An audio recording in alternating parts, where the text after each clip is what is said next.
Te tiedätte, ne vokaalit espanjaksi ovat A, E, I, O, U. Ja näin äänty CH eri vokaalien kanssa. CHA, cha. CHE, che. CHI, chi. CHO, cho. CHU, chu. Uudestaan. Cha, che, chi, cho, chu. Cha, che, chi, cho, chu. Otetaan sanoja. Cha niin kuin chandal, verytelyasu. Che niin kuin chequear, joka on verbi ja tarkoittaa tarkistaa tai tsekkata. Ja tai se kaveri tuttu teille Che Guevara. Che muuten ei ole mikään etunimi, se on lempinimi. Chi niin kuin Chile. Maa Etelä-Amerikassa. Minuutin päästä kerron jotain Chilestä. Cho niin kuin chorizo. Ja nyt haluan tämä Espanjan ääntäminen. Chorizo.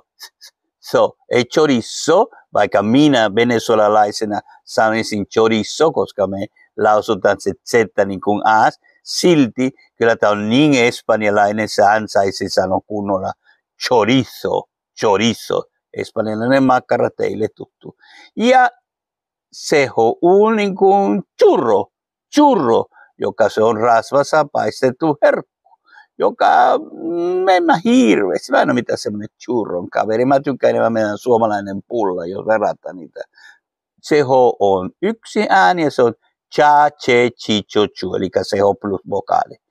Ja sitten Chile. No niin, katsotaan Chile. Tämä on äärimmäinen pitkä maa. Eikö se on pitkä? Katso se kartta. Katso nyt. Katso, miten se näyttää tässä. Täällä on. Kuvitelen, että Chilen pohjoiskarki olisi Helsingissä. Katso kartta. Ja sitten silloin eteläkarki olisi jossain Pohjois-Sudan tai Etelä-Egyptin rajalla. Eikö ihme? Noin pitkä se on. Pitkä. No niin. Sitten, jos laitetaan vaan pikku sivuttain, no taas on siellä näitä, siellä se Pohjois-Chile, siellä Helsingissä, suurin piirtein siellä, ja sitten mennään Euroopan läpi. Se menee koko Marruekos ja sitten Marruekosin kautta Algeriasta. Semmoinen, noin pitkä on Chile, se on tosi pitkä. Semmoista. Kiitos, että jaksatte katsoa nämä video. Kiitos, että te olette lähettäneet niitä sydämiä ja tämmöisiä. Ja ei muuta kuin jatketaan. Hei hei!